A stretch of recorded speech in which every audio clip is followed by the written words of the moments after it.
What's up, world? Welcome to a new episode of the BrandonJaneauShow. Sorry about that.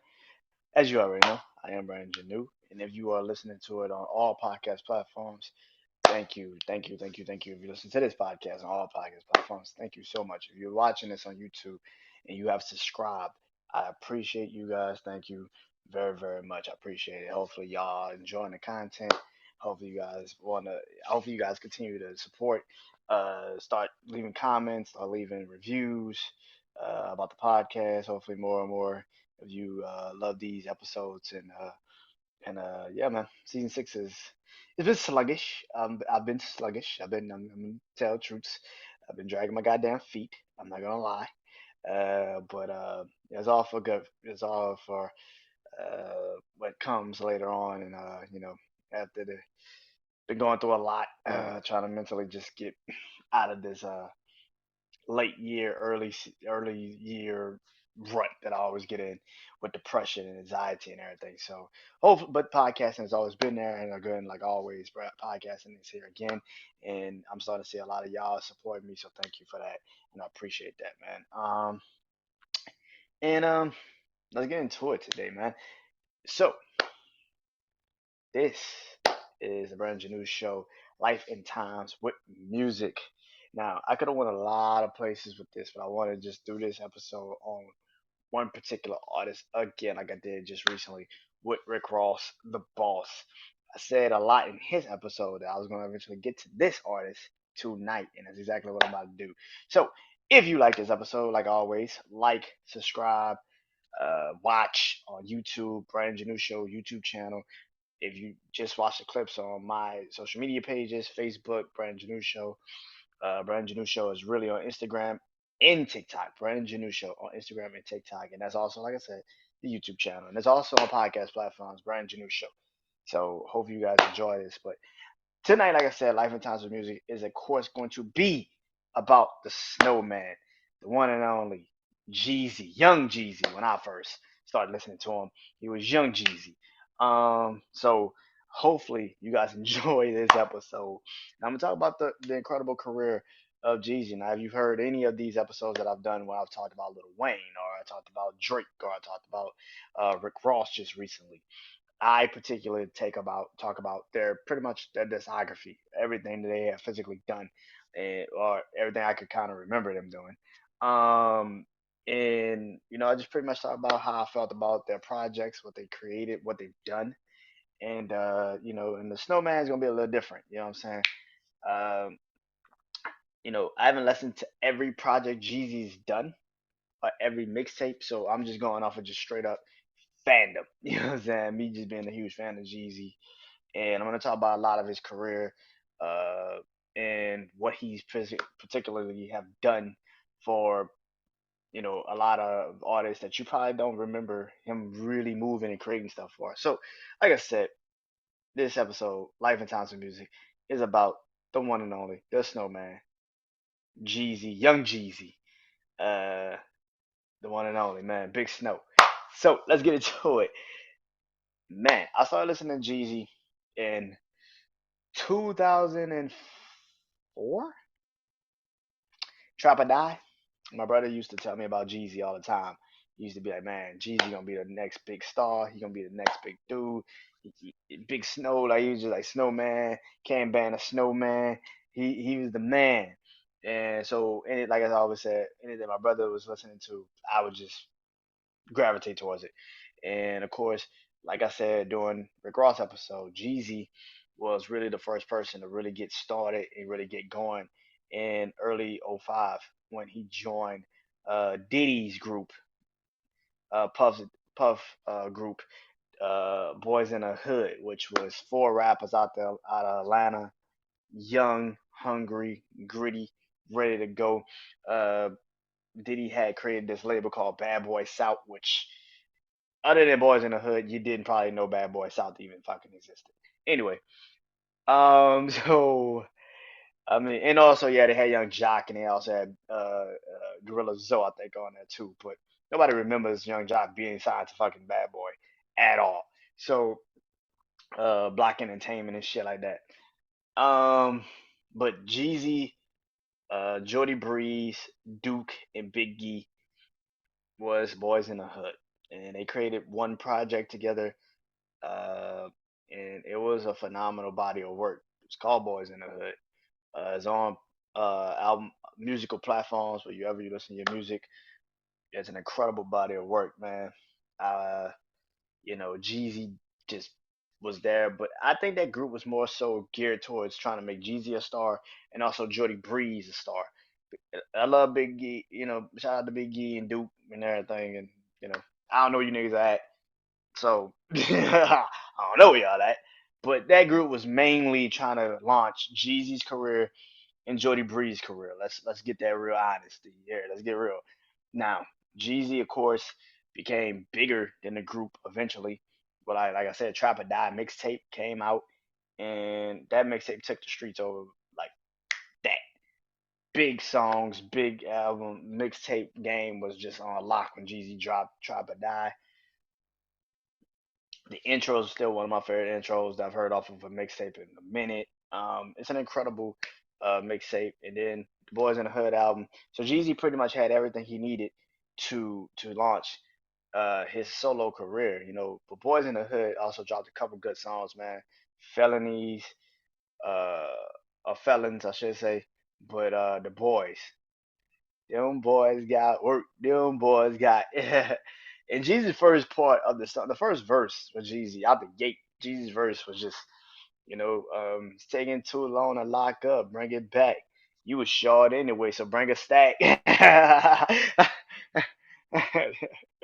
So like Jeezy was just different, man. That first verse it launched a lot of that, man. And then he goes off, like I said, he leaves the group pretty much, signs a massive deal with Def Jam. Like I said in the Ross episode, at this time when Jeezy finally sat down and signed with Def Jam, that's when Jay Z took over. So Jay Z signed Jeezy because of their relationship from years and years ago in the streets. And it's just crazy to see Jeezy got signed by Hove. It's crazy to hear that and say that, and it's like, whoa, that's crazy.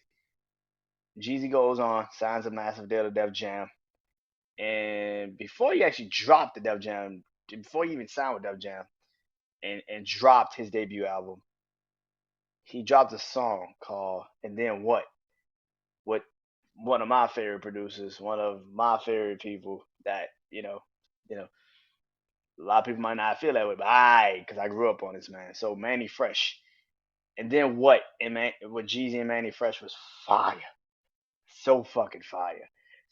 It came out of nowhere. It was big, man. It hit fast.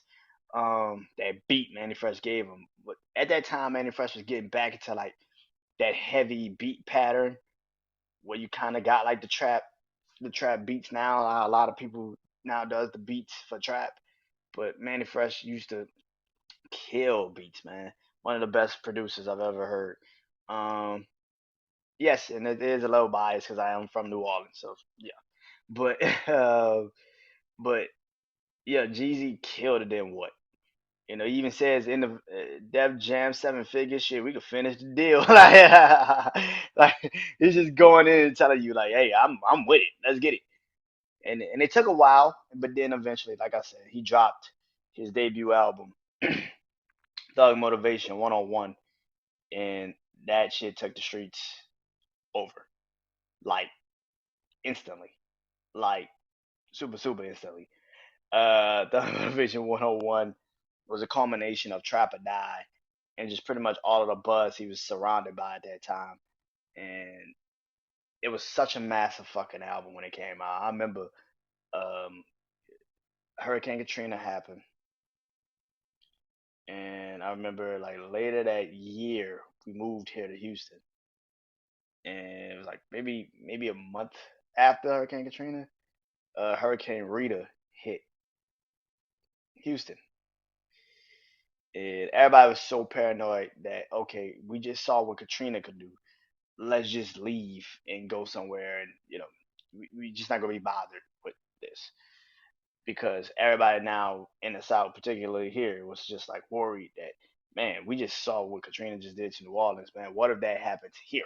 So I remember we went somewhere. I forgot where the fuck we went. We're like outdoors and some shit. and and we went somewhere in a cabin, some shit, and Jeezy album had just came out, and my brother had it, and so he used to play that album on CD. He used to play that album every day, damn near.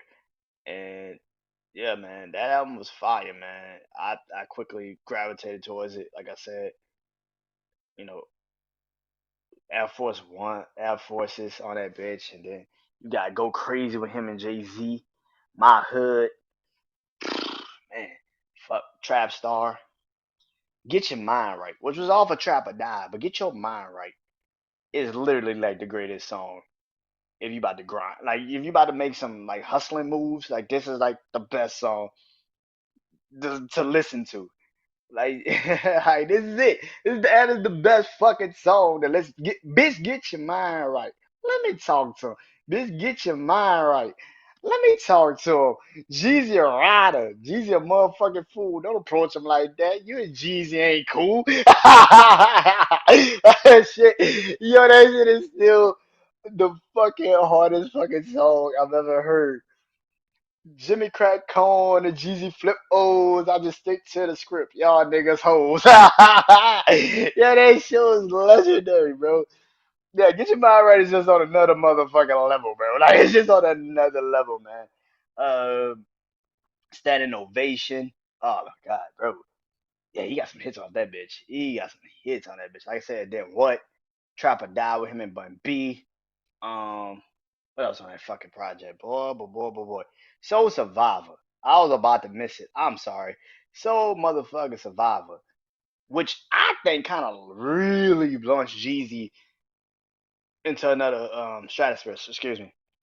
Him and Akon Soul Survivor is just that's another fucking song that's just like it's like hustler music. Like it's just like damn, bro. Like that shit hit, bro.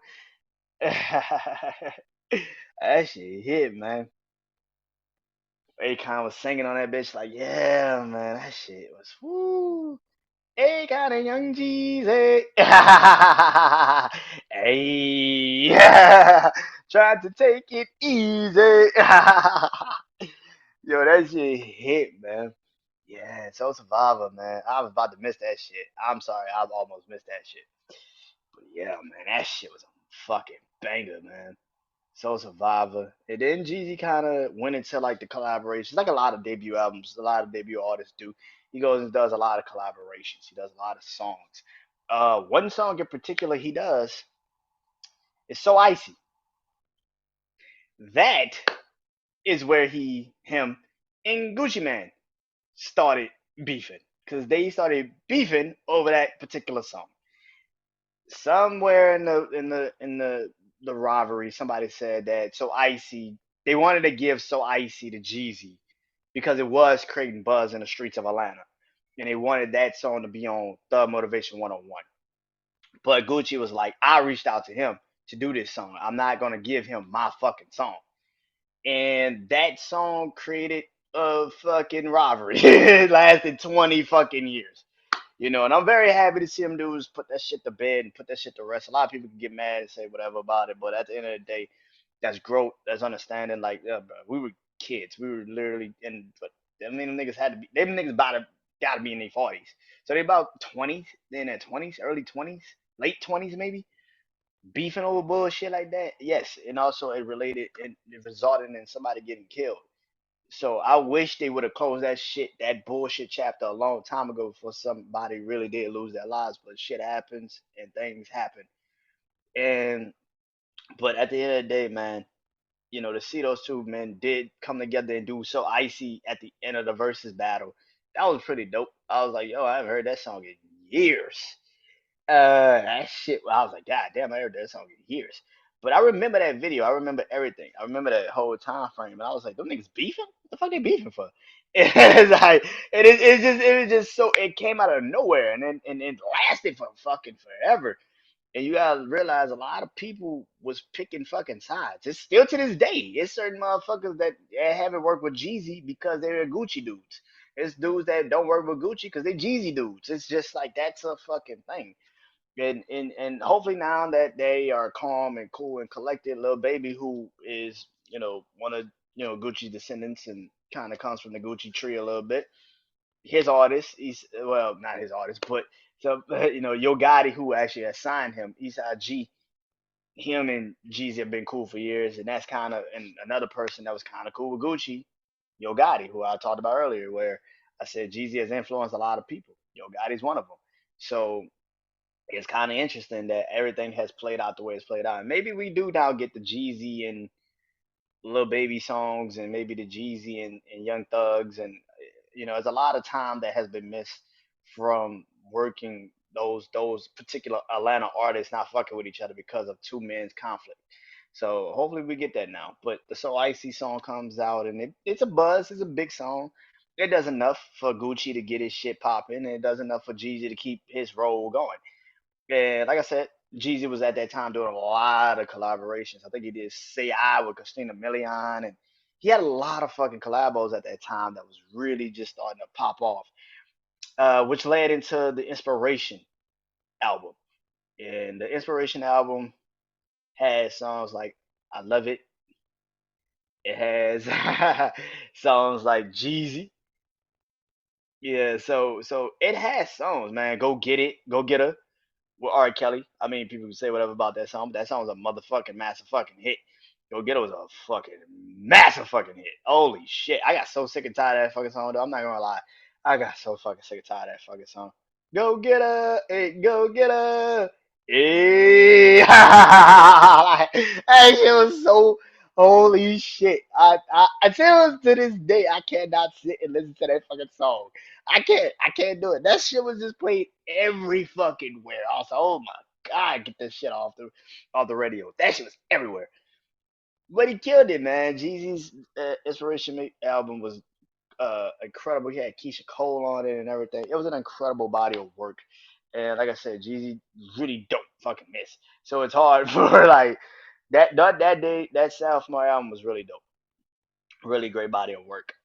Which led into '07, where he starts his own label up, CTE USDA, and and he continues the mixtapes. The mixtape series starts to ramp up a little bit more. Like I said, Can Ban and Snowman comes out in '07, and this is the only man I've seen ever go on CNN, have CNN literally talk about. Well, I can't say the only, but at that time frame to see Jeezy, Can Ban and Snowman on CNN because kids are wearing his T-shirts and they're banning his T-shirts at schools because they can't have him, what they would say, representing a drug dealer's life in their schools. Like, really? Okay.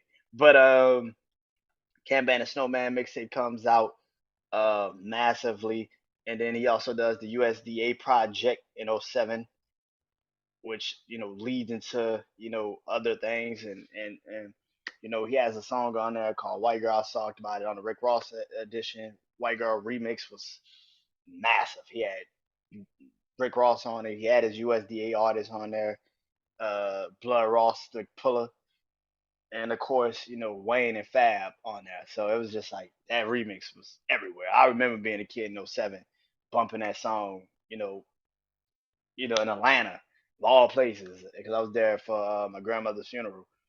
And I remember that song coming out and becoming something. And like I said, '07 was like the summer of Wayne for me. Wayne was every fucking where. Wayne could not miss. And so for Jeezy, Ross, Fab, all of them needs to get together and do a song like that. It just made it even better for me as a kid being a fan of all four of those dudes. So, so it was just like, yeah, this makes sense. Yeah, this makes sense. Um, which leads into I want to say the recession in '08. Yeah, I don't think he dropped anything in '07. I think he did drop the recession in '08. So the recession comes out in '08, and people would think that came out like earlier. It came out in '08. It came out in '08. But yeah, and the recession album, because he just did recession 2, and I think that was what 20. Damn. Wait, was the recession in 2010? Some shit. It's somewhere. But I thought the recession came out like '08. But yeah, it came out in '08. Because Put On was out in '08. It wasn't out in 2010. It was out in '08. Yeah, put on came out in '08. Yeah, the recession came out in '08. Yeah, I'm not tripping because around Barack Obama time. Yep, my president is black. My Lambo is blue. Yep, that's '08. Okay, so the recession comes out in '08. Um, yeah, recession comes out in '08, and like I just said, put on is the first single off the fucking recession. And this might have been. I don't. Now you can fact check me on this. I don't fucking know, but I think this might have been after the graduation album from Kanye in '07. This might have been the first time Kanye had appeared on somebody's song after his mom passed. I don't remember, so you can fact check me on it. I don't remember. So if you I don't know, but but I remember the verse so well. You know what I'm saying? I lost the only girl in the world that knows me best. And it's just like, it's just like, yeah, you know what I'm saying? Like that verse sticks in my head. So yeah. Um, but Kanye put on massive fucking hit. It's fucking every I put on for my city, on for my city, I put on for my city, on for my city, put on. Yeah. That's a massive fucking hit. It's just fucking, it's fucking everywhere. Um, and then that goes into, like I said earlier, what I said, Put On was out, came out, Crazy World was on there, which is a dope fucking song. I need a vacation, yeah. Uh, Vacation on there. Don't do it. I don't know. Did Don't Do It come out in '08? I think it did. Don't Do It, I think was on that project, which is a fire fucking song. Yo Got It remixed it and killed it. Yeah. Okay, don't do it. My president is black. My Lambo is blue with him and Ice. And everybody, and that song, man, that shit represented so much. Like if I could go back to '08 and like, oh man, that shit was every fucking where. Like I remember when Barack won and us going to school and watching, you know, him and his, and his kids. It just like it was crazy, man. Seeing the first family for the first time, and then that was kind of like the song that everybody was playing, and it was just it's so crazy, man. Yeah, damn, yeah, that shit was crazy. That was nuts. That was a crazy time in life. And I remember the video, Jeezy had like Soldier Slim, and he had like all of the black people that passed and on the thing on the yeah, like a picket sign with all the black people that have passed, and yeah, Nas and him. Yeah, man, that album was one of them albums, man. You gotta, like I said, you have to really just like go back in time and just like, damn, that was crazy. That was a crazy time in life. Which we do not live in no more. Like, which we do not live in no more. Uh, yeah, we I just bust that fucking bubble. Lord Jesus. And I want to say 2010, 2011. I can't remember. I think it was 2011. Um, was no, yeah, it might have been 2010. It might have been 2010. Yeah, I think it was 2010. 2010, 2010, 2011. Just cover my bases. 2010, 2011. He drops um Thug Motivation 103. Um, which is another incredible body of work. You know what I'm saying? Jeezy got a lot of classics. A lot of people would like sleep on it and be like, man, that ain't got no. That nigga got a lot of fucking classic albums. His first like four, I put up against a lot of favorites that niggas have. Like, oh, he ain't touching this one. He ain't touch. Okay, but if you actually go listen to his projects, like you'll be like, oh shit, he kind of do got a lot of these fucking hits. Okay, I can fuck with this. Uh, yeah, Thug Motivation 103 comes out, and It's he has uh Lose My Mind Applies, which doesn't even explain that fucking song. Do I even have to explain that fucking song?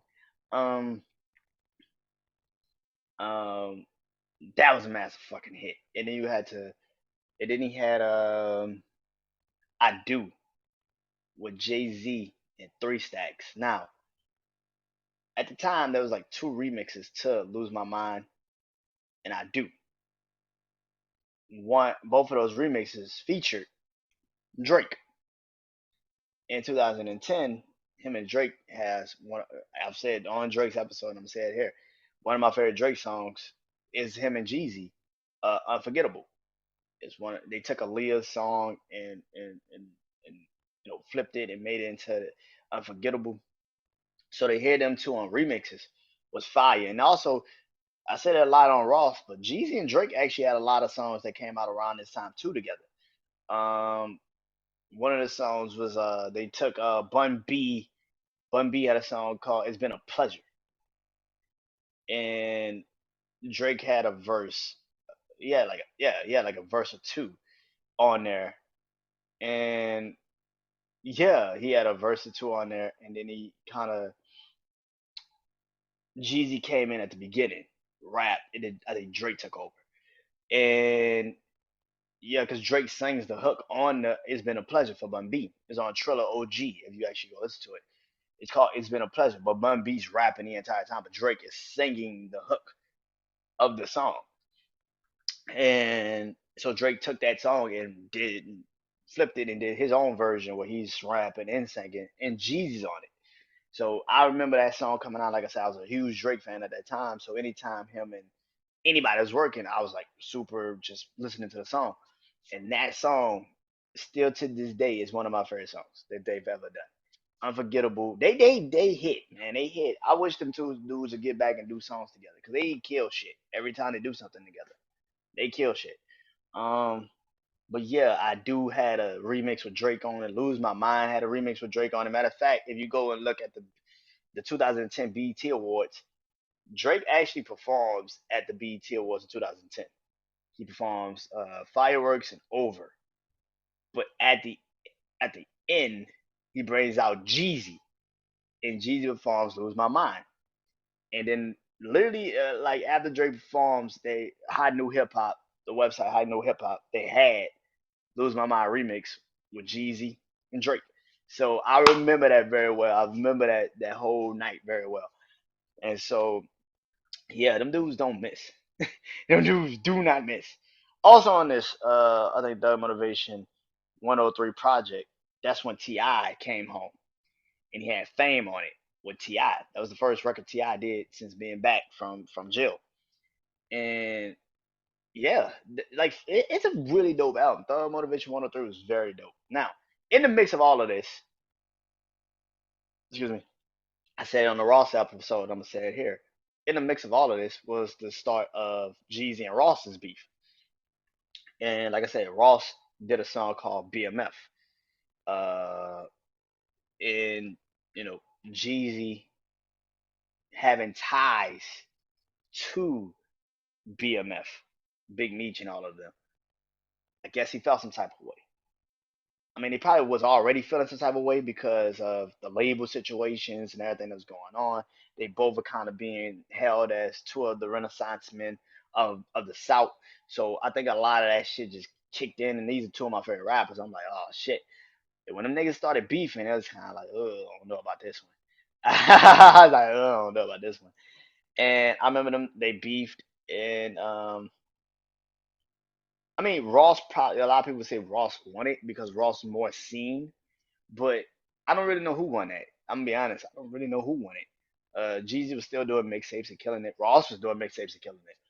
Ross was having incredible bodies of work. Jeezy was having incredible bodies of work. So it was kind of like I don't freaking know. Big fans of both, and I was like, I don't really give a shit. I think they both killing it. But yeah, that beef started from off of the relationship Jeezy has with Big Meech and BMF. And if you know anything about Jeezy, you know how much that those ties are. So Yeah, that was a crazy time in 2010, 2011. You know, and just to see two people like that that literally have had so much work that they've created and done. Yeah, man, it was crazy. It was a crazy time. Um, which goes into 2013, 2014. And Jeezy drops another body of work. He drops another album. And on this album is the songs Seen It All with Jay-Z, which them two don't miss either. Jeezy at the time, like in 2009, I missed it. He did have something. Jeezy did do a song with Jay-Z in 2009 off the Blueprint 3. You know, so so him and Hove don't miss. Seen It All is one of those songs. Like Hove actually reminiscing on his past drug dealing days, and it was pretty fucking dope. It's a dope ass song. He also had a song with August Alsina at the time, who was one of the hottest R&B artists at the time. Him and August Alsina had a couple big songs off that. He did August Alsina's song "Make It Home," and he also and August did his song "Fuck the World," which was a really fire song.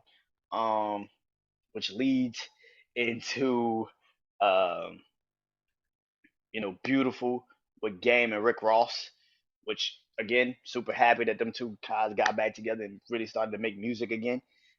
That was a pretty dope album. I forgot the name of that shit, but it was a really dope fucking album. And like I said, some of those, I think he also had Me, Okay, Okay. Like something like yeah, his albums were crazy at that time. And then he went on and then another project called Church in the Streets. This is when he started kind of like getting a little bit too political, and I was like, okay, I'm not going, I'm good on this.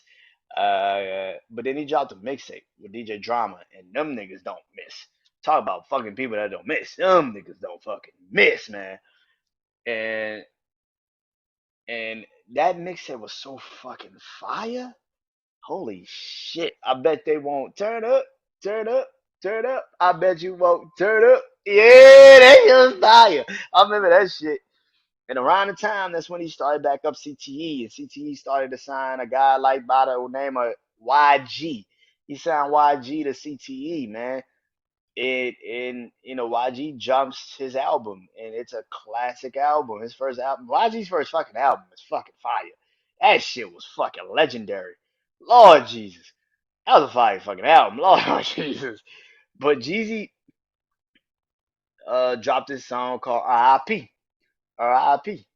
R.I.P. Yeah, R.I.P. R.I.P. I just killed the club. When it's funny, because DJ Mustard gave that song to YG. And YG was like, I ain't really feeling this song. And Jeezy's like, nigga, this is a hit. What you talking about? And Jeezy jumped on a song. Now, I'm going to show you it's a hit. He jumped on a song. YG said this. He said he jumped on the song, and the song was everywhere in the next couple weeks. I was like, fuck, I should have kept that song. He's like, fuck, I should have kept that song. Two Chains on it. It was everywhere, man. Oh man, him and Two Chains, Super Freak was fucking fire. Oh man. Yeah. Yeah, Jeezy, man. Jeezy at that time was fire with the shit. He was killing it, man. Jeezy was on some other shit, man. And then my nigga with him and YG and Rich Homie Quan, that shit was fucking everywhere. Yeah, Jeezy had a lot of shit going on, man. Jeezy had a lot of shit going on. Uh, which leads to Trap or Die 3. You know, with him and Bankroll Fresh, all that.